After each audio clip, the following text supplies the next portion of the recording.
Hello guys, ரெஹடிகா சில அடுத்ததா என்ன நடக்குதுன்னு சொன்னால், மீனாவை தேடி யார் வாரன்னு சொன்னால் சிந்தாமணி வாராங்க. எங்கே வாராங்கன்னு சொன்னால், பூக்கார சங்க தலைவிக்கு ஒரு ஆஃபீஸ் இல்லையா என்ற மாதிரி வாராங்க. எங்கே வாராங்கன்னு சொன்னால், விஜயாண்ட வீட்டுக்கு முன்னால் தான் நிற்கிறாங்க. என்னப்பா இதுதான் உன்னோட ஆஃபீஸா? பூக்கார சங்கத்துக்குன்னு சொல்லி ஒரு ஆஃபீஸ் இருந்தால் தானே எங்களுக்கு ஒரு பிரச்சனைன்னு சொன்னால் பேச முடியும். எல்லாத்து போனால் இப்படி தான் நாங்கள் ரோட்டில் நிற்கணும் என்ற மாதிரி சொல்கிறாங்க. இதுக்கு மீனா என்ன சொல்கிறாங்கன்னு சொன்னால், அதுக்கு ரொம்ப பணம் செலவாகும், பரவாயில்லையா என்ற மாதிரி கேட்குறாங்க. ஆமாம், பணம் செலவு பண்ணால் என்ன, அது தேவையான விஷயம் தானே என்ற மாதிரி சொல்கிறாங்க. இங்கே பாரு, இந்த மாதிரி நக்கல் பேச்செல்லாம் தேவையில்லை என்ற மாதிரி சொல்கிறாங்க. என்னது நக்கல் பேச்சா?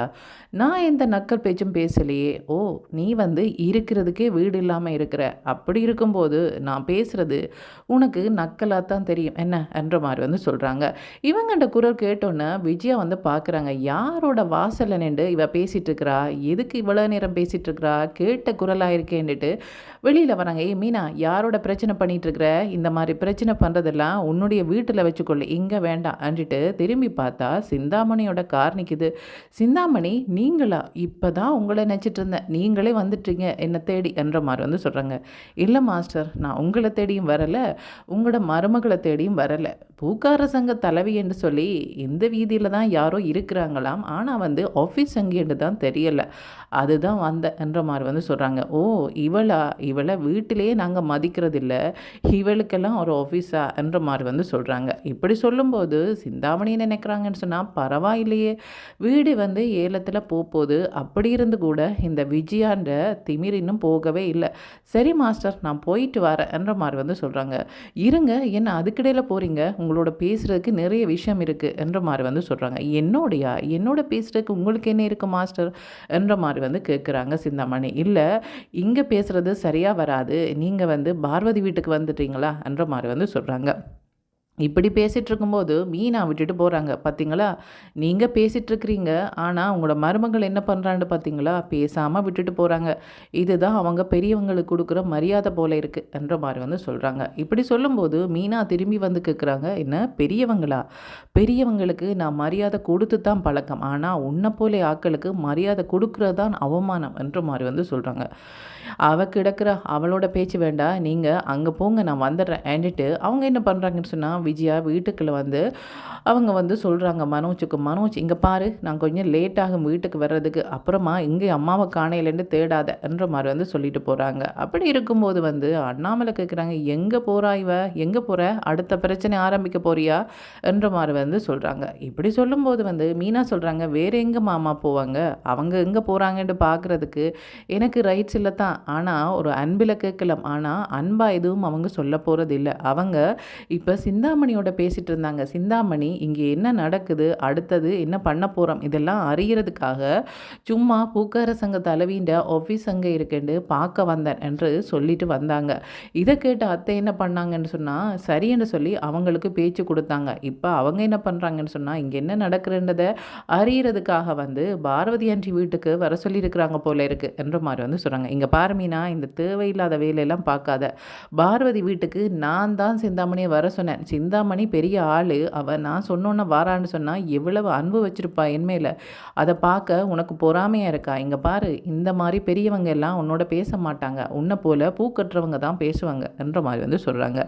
இப்படி சொல்லும்போது முத்து என்ன சொல்கிறாங்கன்னு சொன்னால், ஓ, சிந்தாமணி அப்போ பூ கட்டையிலையா, அப்போ என்ன வேலை பார்த்துட்ருக்குறாங்க என்ற மாதிரி கேட்குறாங்க. இங்கே பாரு, அவளோட சேர்ந்து நீயும் இந்த மாதிரி பேசுகிறத நிறுத்து. இங்கே பாருங்கள், இந்த வீடு ஏலத்தில் போகிறதுக்கு இருக்குது, அதுக்கிடையில் நான் அந்த சிந்தாமணியோட ஏதாவது பேசினா அவள் போய் அந்த ஃபைனான்சரோட பேசிடுவா என்ற மாதிரி சொல்கிறாங்க. இங்கே பார் விஜயா, திரும்ப திரும்ப தப்பு பண்ணுற, இது எல்லாத்துக்கும் காரணமே அந்த சிந்தாமணி தான், எனக்கு இது கூட புரியலையா, ஏன் இந்த மாதிரி ஒன்றும் புரியாதவளாகவே இருக்கிற, நீ அந்த சிந்தாமணியோட பழகிற நீ தானே, உனக்கு தெரியாத அவள் எப்படிப்பட்ட வேண்டு என்ற மாதிரி கேட்குறாங்க.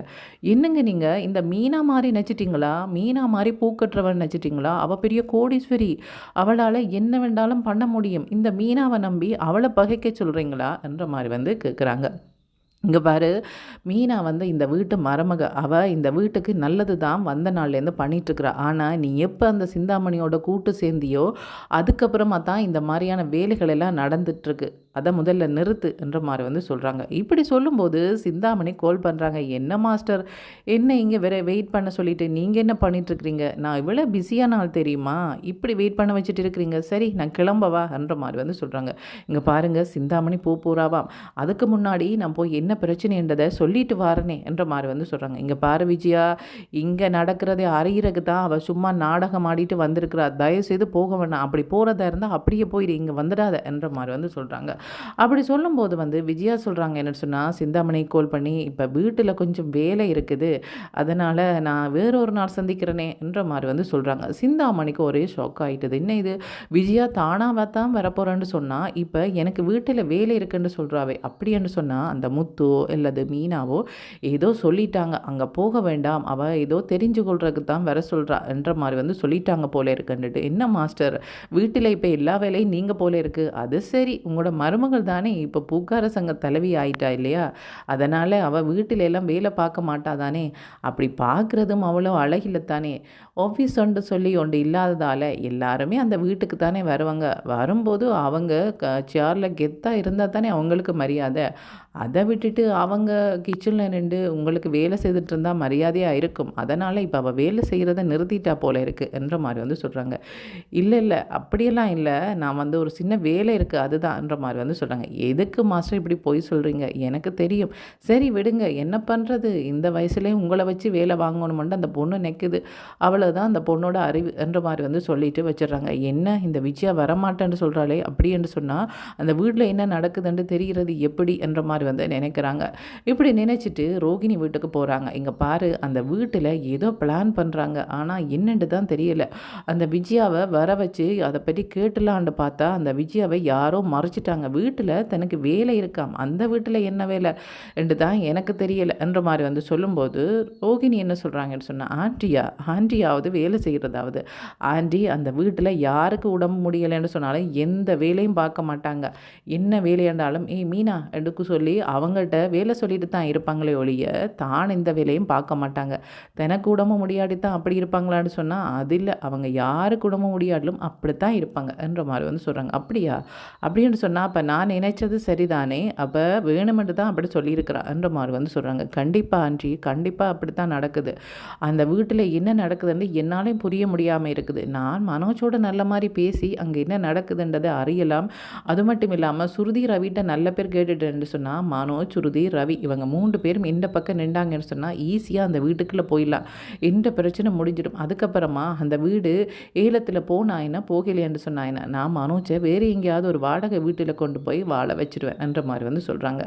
இப்படி சொல்லும்போது அது சரி, உனக்கு உன்ற பிரச்சனை, எனக்கு எந்த பிரச்சனை, நிறைய பேர்கிட்ட வந்து வட்டிக்கு பணம் வாங்கியிருக்கிறோம், அதை என்ன நினச்சி பயமாக இருக்குது. மீனா வேற போய் அதில் கம்ப்ளைண்ட் பண்ணி பெரிய பிரச்சனை ஆக்குறதுக்கு ரெடி ஆகிட்டு இருக்கிறா. இப்படி இருக்கும்போது வந்து அந்த வீட்டில் என்ன நடக்குதுன்னு தெரியாமல் இருந்தால் எப்படி என்னட்டு ரோகிணிக்கு சொல்கிறாங்க. ரோகிணி, நீ வந்து அதுக்கு பிறகு மனோஜை சந்திக்கவே இல்லையா? இல்லையே, சந்திச்சனே, அவன் ஸ்டோர் ரூமுக்கு போயிருந்தான், ஏன் சுருதியை பார்க்க கூட போயிருந்தான், அதை தான் உங்களுக்கு வந்து சொன்னனே, மறந்துட்டீங்களா என்ற மாதிரி வந்து சொல்கிறாங்க. இங்கே பாரு கண்ணு, ஒருக்கா 2 தரம் சந்திச்சுட்டு பேசாமல் இருந்தால் அவன் மறந்துடுவான். அது மட்டும் இல்லாமல் அவன் வந்து அவனோட அம்மா என்ன சொல்கிறாங்களோ அதைத்தான் கேட்பான். அதை நான் உனக்கு சொல்ல வேண்டிய அவசியம் இல்லை, உனக்கு நல்லாவே தெரியும். அதனால் என்ன பண்ணிடுறேன்னு சொன்னால், நீ வந்து பீச்சுக்கு வா, ரெஸ்டாரண்ட்டுக்கு வா, அங்கே வா, இங்கே வாண்டு அவனை கூப்பிட்டுட்டே இரு. அப்படி கூப்பிட்டா தான் அவனுக்கு உனக்கு உண்மையில் பாசம் வரும்ன்ற மாதிரி வந்து சொல்கிறாங்க. இங்கே பாருங்கண்டி, மனோஜுக்கு என் மேலே பாசம் இருக்குது தான், அதை நான் ஒரு நாளும் மறுக்கலை. ஆனால் இதெல்லாம் சொல்லி கொடுக்குறது ஆண்டி தான். ஆண்டி சொல்லி கொடுக்குறது மட்டும் இல்லாமல் அந்த முத்து, மீனா வந்து என்னை பற்றி தப்பாக எல்லாம் சொல்லி கொடுத்துட்டே இருக்கிறாங்க. இதனால தான் வந்து மனோஜ் வந்து பின்வாங்குறாங்க போல இருக்குன்ற மாதிரி வந்து சொல்கிறாங்க. இங்கே பாரு, மனோஜ் வந்து மற்றவங்க சொல்கிறாங்களோ கேட்குறாங்களோ இல்லையோ அவன் சரியான முட்டாள் என்ற மாதிரி வந்து சொல்கிறாங்க. என்னன்ட்டு இப்படி சொல்கிறீங்க? ஆமாம், அப்படித்தானே இருக்கிறான். அவன் தன்னோட அப்பாவோட சைனை பண்ணி இந்த மாதிரி வீட்டை வந்து ஏலத்தில் போகிற அளவில் வைக்கிறான்னு சொன்னால் அவனை போல ஒரு முட்டாள் இருப்பாங்களா என்ற மாதிரி வந்து சொல்கிறாங்க. என்னண்டி இப்படி சொல்கிறீங்க? அவன் கெட்டிக்காரன் அப்படி தானே இப்படியான வேலை பார்த்து, இதெல்லாம் கெட்டிக்காரத்தனமான வேலையா? தான் இருக்கிற வீடை வந்து ஏலத்தில் போகிற அளவில் ஒருத்தன் இருக்கிறான்னு சொன்னால் அவன் எப்படிப்பட்ட ஆள்? தான் சம்பாதிச்சு தன்னுடைய சம்பாத்தியத்தில் தன்னுடைய அம்மா அப்பாவுக்கு ஒரு வீடு கட்டி கொடுத்து அவங்கள நல்லா வாழ வைக்கிறதான் ஒருத்தனுக்கு பெருமை. அதை விட்டுட்டு அவங்க கட்டி வச்ச வீட்டை ஏலத்தில் போகிற அளவுக்கு விட்டுட்டு இருக்கிறான்னு சொன்னால் இவன் எல்லாம் பெரிய திறமையானவனா? இவன் எல்லாம் எங்கே பிஸ்னஸ் பண்ணி எங்கே உன்னுடைய வாழ்க்கையை பார்க்க போகிறான்? நீ வேற அவனுக்கு பின்னாலேயே சுற்றிட்டு இருக்கிற. இங்கே பாரு, அதே இடத்துல நீ இருந்தால் இப்போ பெரிய கோடீஸ்வரியாக வந்திருப்ப. ஆனால் நீ என்ன பண்ணியிருக்கிற? மனோஜிட்ட கையில் எல்லாத்தையும் கொடுத்துட்டு மனோஜ் அதை பண்ணுவான் இதை பண்ணுவான்னு சொல்ல மனோஜ் உன்னையும் கடங்காரையாக்கி அந்த குடும்பத்தையும் கடங்காரையாக்கி போட்டு தான் இருக்கிறான். இதானே பண்ணிட்டு இருக்கிறான். சொல்லு பார்க்கலாம், ஏதாவது சம்பாதிச்சு வச்சிருக்கிறானா? எத்தனை வருஷமாக அவன் பிஸ்னஸ் பண்ணுறான்னு பெருமையாக அந்த மாஸ்டர் வேற சொல்லிட்டு இருக்கிறா. அப்படியே அவன் இருக்கிறான். பிஸ்னஸ் பண்ணுறவன்ட்ட கொஞ்சம் கூட பணம் இல்லாமலாம் இருக்கும். அது சரி, ஒவ்வொரு வருஷம் லாஸ்ட்டாகவே இருக்கும்போது எதுக்கு அப்புறம் அந்த பிஸ்னஸை பண்ணிகிட்டே இருக்கிறான்? இப்படி அவன் பண்ணுறான்னு நீ யோசிச்சியா? எல்லார்ட்டையும் கடன் வாங்க வேண்டியது, அந்த பிஸ்னஸுக்கு கொண்டே போட வேண்டியது, திரும்ப எல்லாரையும் ஏமாற்ற வேண்டியது, திரும்ப வீட்டில் இருக்கிறவங்க இந்த நகையை கொண்டு போய் விற்க வேண்டியது, வீட்டையே விற்கிற அளவில் வந்துட்டு பார்த்தியா? இவனை எல்லாம் நம்பிட்டு இருக்காதேம்மா, நீ போய் உன்னுடைய வேலையை பாரு என்ற மாதிரி வந்து சொல்கிறாங்க. இல்லை மனோஜ் ரொம்ப நல்லவன், நீங்கள் நிற்கிற மாதிரி இல்லை, அவன் ரொம்ப திறமையானவன். மனோஜால் தான் நான் இப்படி இருக்கிறேன். எப்படி இருக்கிற? நடுத்தருவில் இருக்கிற. இதை தவிர வேறு என்ன பண்ணிட்டான் அவன்?